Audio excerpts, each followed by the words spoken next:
Hi, I'm Bob Trask. Thanks for being with me. Today, we're going to explore the premise that there's a lot more to life than just this life. And, when we die, the question is, do we simply cease to exist? And a lot of people think so. Christians believe that they go to heaven or they go to hell, or maybe they go to a staging area in between called purgatory. I spent most of my life in that belief, and I still honor those people who believe that way.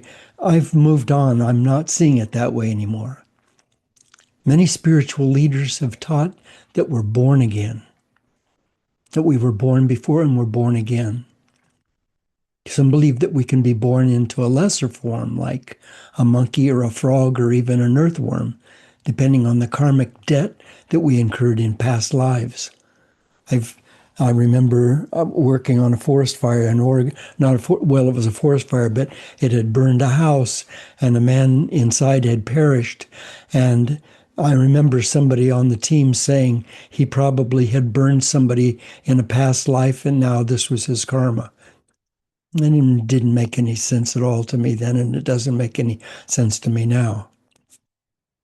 There are those who teach reincarnation in a way that suits them. I believe in reincarnation. I think it's very valid, and I'm going to quote a whole lot of really powerful people who agree with that. But then there are some people who use reincarnation kind of to their own advantage. And I know a guy who teaches reincarnation in a way that suits him and his marketing program. He teaches that mistakes made in previous lives are the causes of current life difficulties. In other words, if you screwed something up in a past life, then that means that you're going to pay for it in this life.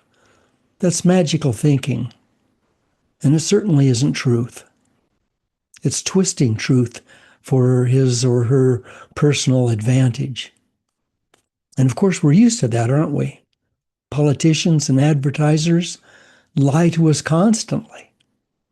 So, in order for us to know whether there's truth in the reincarnation story and the reincarnation idea, we have to look a little deeper, and we have to do so with an open mind. Goethe, Johann Wolfgang von Goethe, said, "I'm certain that I've been here as I am now 1,000 times before, and I hope to return 1,000 times more." There's a story about twins in a womb. Interesting story. Of course, it's fictional, but it makes a good point. So these twins are in a room and they can in a womb and they can communicate with each other. One says to the other, "So this is it, bud. Get used to it. This is life. We're going to live here for about 9 months and then we're going to die and then we're going to be gone forever." And the other twins just doesn't believe that. He says, "No, when we leave here, we'll be delivered into a new realm, one with great light and music and space, and it goes on forever, and it's more than anything you can even imagine." And the first twin replies that that's just wishful thinking. So later the twins, at 30 years old, are in conversation, and again the first twin tells the other, "This is it, bud. This is life. We'll live here for about 90 years and then we'll die and we'll be gone forever." And the second twin responds, "When we leave here, we'll be delivered into a new realm, one with great light and music and space that goes on forever, far beyond anything we can imagine." And the first twin replies that that's just wishful thinking. So now here we are, you and me. We're at this point where we have to think about this. Is this wishful thinking, or is there some truth in this? Because if you die, that means that your body ceased to function. Your heart stopped, and your brain stopped, and your body began to decay, and that's it. But are you your body? Am I my body? Is that who we are, our bodies? So if our body goes away, we go away? that doesn't really make any sense, and it doesn't make any sense to science and scientists either. So what I'd like to consider is a third option, which is this. We were born into this realm with music and light and space going on forever and adventure after adventure. We were delivered from a womb in which we could never have imagined this reality, could possibly never imagine this reality. When you're in the womb, to think that, oh man, this is incredible. So let's consider this possibility. This is also a womb. And like the last one, it's preparing us for the birth that's to come, the next reality. And at the moment of what we think of as death, we're going to be born into a newer realm. It'll be one that from here we can't even imagine. I tell you that my mom, she'd been dead for over a year, and she came to me. Now, I don't want to belabor this a lot, um, because this isn't the point of the talk today. But my mom did come to me. She really came to me. She came into my room. She sat on my bed and we talked. And it was later proven that she came to me because she went to my sister afterwards. And my sister and I hadn't talked for over a year. And she went to my sister. And then later I found out from another sister that my sister was upset because my mother had come and seen her that night.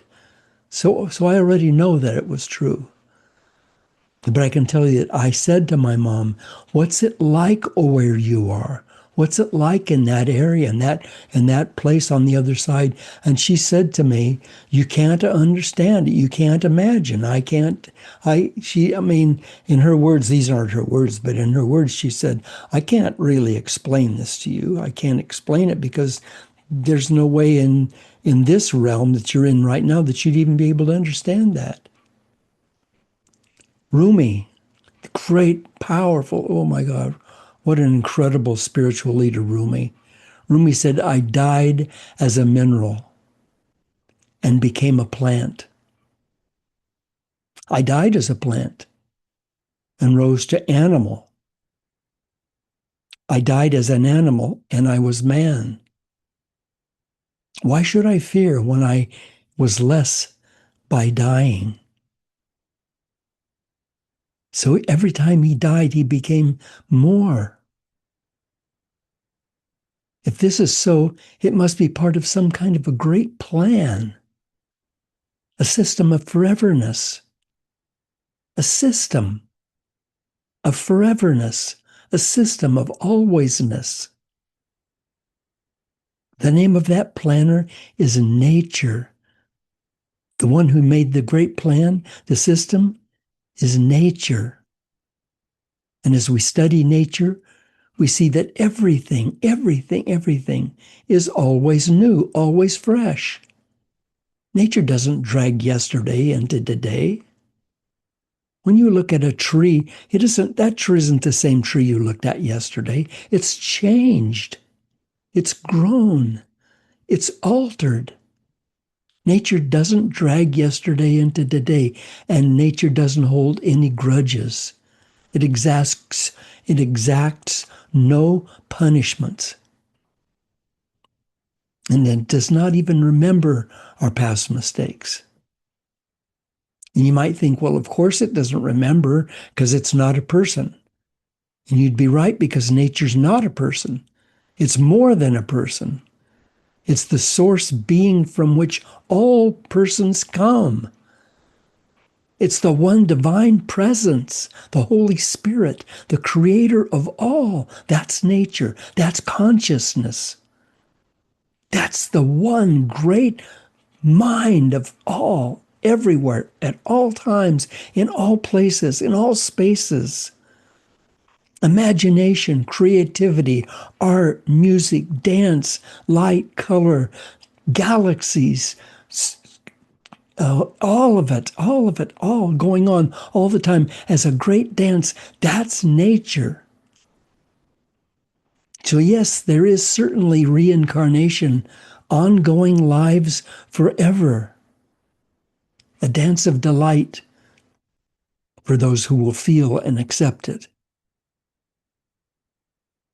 But there are also old beliefs in karma that are sometimes confusing, aren't they? For example, if you were a bad person in a past lifetime, it's taught that you must pay the price in this lifetime. That's really no different than Judgment Day thinking that, well, you're going to be judged someday. And all this stuff that you did, you screwed up, you stole that pencil, or you hurt this person, or you did that. You have to pay for that. You already paid for it. You lost the way. If you're driving a car along the highway at night and you turn off your lights, you're going to soon know if you're still on the highway. You'll soon know because your car's going to be banging and bashing the road. And the same thing happens when you get off of your path. You suffer. You may become a murderer or a robber or a killer or an abusive person, or there's a lot of ways that you can fall off the track. And there's a lot of ways that you can become less than who you came here to be, and you'll know that. I mean, you'll suffer. Do you think that the great leaders that we can, and I could name names, great leaders in the world today that are making such a mess out of things? I mean, they're they're they're just killing countless people, destroying civilizations, and doing it all for some stupid reason. But it all comes down to money. They're all doing it for money, for greed. Bottom line, greed, oil, minerals, greed, land, take over, become more powerful, egos. Those people are not happy. They're not happy. They're off the track. They're paying their price. You and I can be in heaven today. Today, if we just accept that this is paradise, this is that realm that we were born into. But a lot of people are born into this realm and they don't see it. They don't see it. They they don't see the trees. They don't see the marvel of nature. They don't see how the breeze blows in between branches and ruffles them. They don't see the shining of leaves. They don't see the hovering of a hawk or an eagle in the air. They don't they don't see the great thunderheads climbing up in a summer sky over the mountains. They don't really see the trickling of water. They don't see the flashing of light. They don't see each other. They don't look into each other's eyes and see a soul there looking back at them. They don't see that. So, now they're born into this realm, but they're not really here. And they're going to get to do it again and again and again until they finally get here. And when they finally get here, then of course they'll be born into the next realm, in a greater realm. So you can't think about punishment. There is no such thing as punishment. Punishment. In America, we have a penal system, and we have prisons, and we have more people in prison here in America than in all the other Western thinking countries in the world combined. We think that punishment is the way to go. Punish people. And when you punish people, all you do is teach them that they're bad. That's what you do when you punish them. You teach them that you're bad. There's no punishment. Nature doesn't punish. If you're walking along a forest path and you see a beautiful, beautiful pond and it's reflecting the mountains and it's so beautiful, and you pick up a pine cone and throw it in, it smashes that image. It smashes it, destroys it. You just destroyed that beautiful image on the surface of the pond of that mountain. You know what? If you'll just stand there for a couple of minutes, the ripples will go away and it'll be back That's nature. Nature forgives. So, so there is no such thing as karmic indebtedness. You can't be forgiven. You can't be forgiven because you haven't done anything wrong. Can we just stop all that nonsense and believe in nature? Nature is healthy and perfect and indestructible, and we are nature. We are nature. And if the human race should survive, uh, then that'd be wonderful. But right now, we're going in a crazy way. But if we should annihilate ourselves, then this planet will not disappear. Nature will survive, and there'll again be forests and jungles, and there'll again be animals and seas filled with fish. What I'm saying here is that the nature of nature is to forgive and to build to build anew. Otherwise, there'd be evident flaws in the construction of nature. Trees would be deformed and runted. Rivers would forget to flow, and the sun would either fade or scorch us. Nature's our creator, and nature always forgives. It always blesses. It always heals. It always loves. Let us see today nature in a new way. Nature has no limits. It's consciousness. It's wisdom. It's all. There's nothing in any realm anywhere that's not nature, doing what nature does, creating, healing, forgiving. The trillions and trillions and trillions of galaxies, each with trillions of stars and planets, reaching out forever, is a living presence. It's present, it's living, it's alive, it's wise. Those planets are not just cold rocks swimming through darkness. They're alive. They have presence, and they're a part of who we are. You and I are made of stardust. Physically, our bodies are made of stardust. And together with this universe, we are forever. Regarding reincarnation, Frederick Lenz, oh, what an incredible mind this guy has. He said reincarnation doesn't simply mean that at the end of this life, you'll move on to another life in another body. It means that the spirit of life is continually renewing itself and moving to a higher level.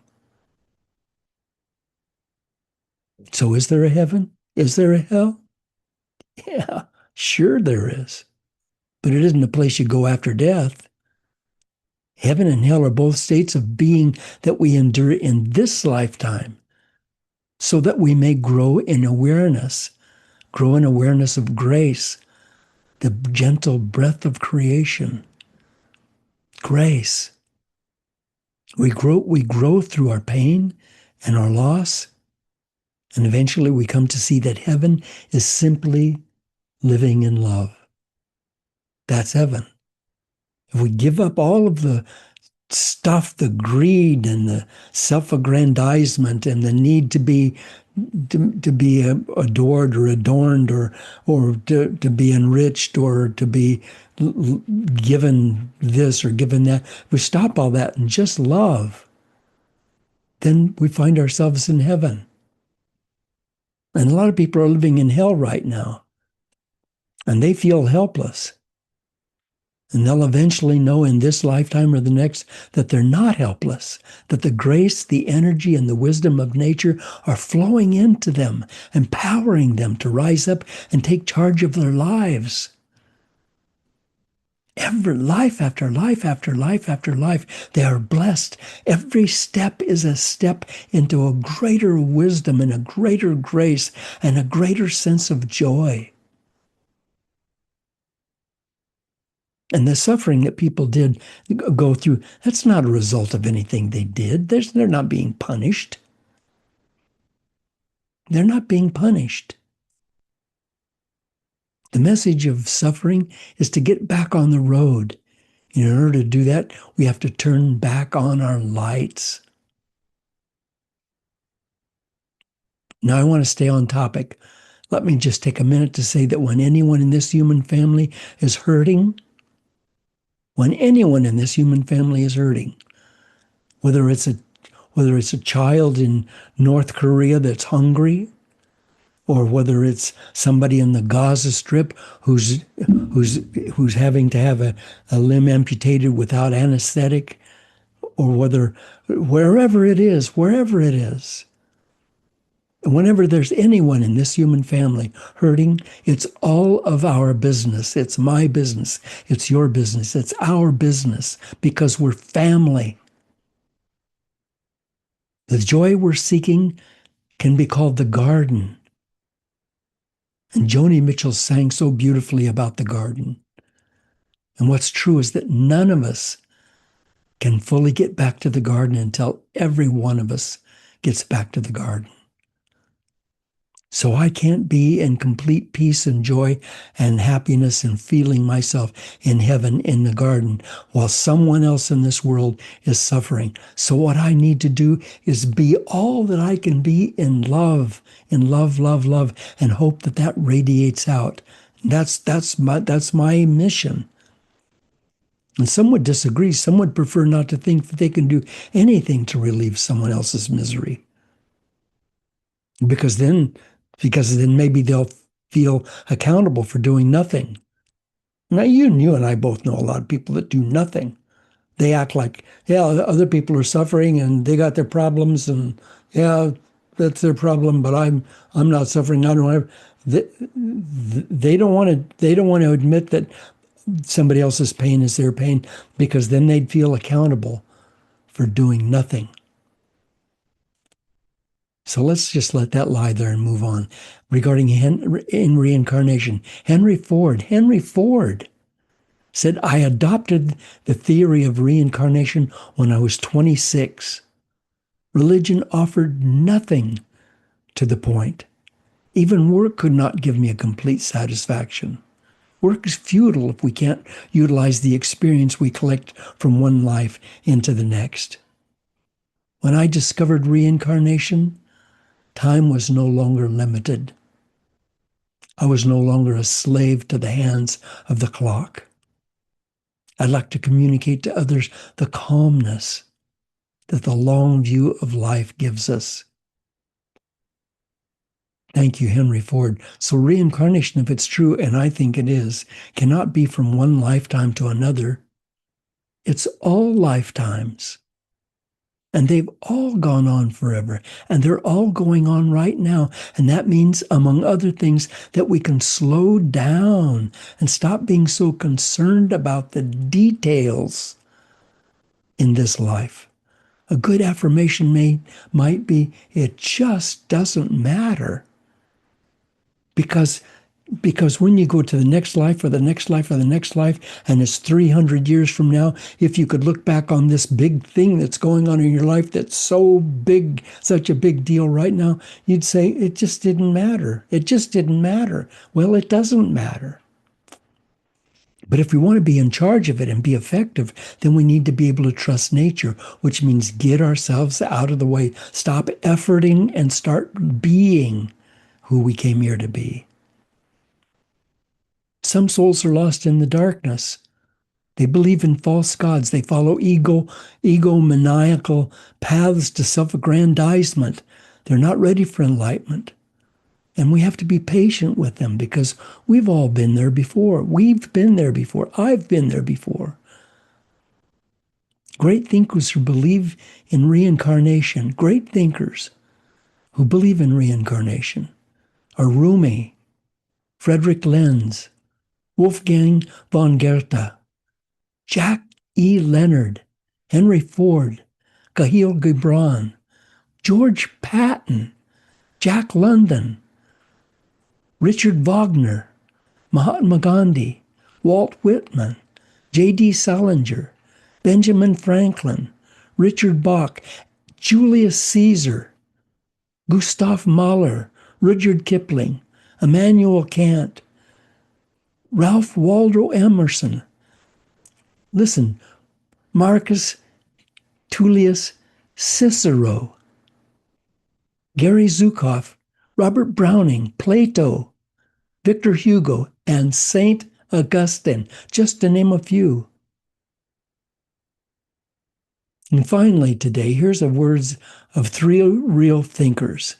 This is from Cicero.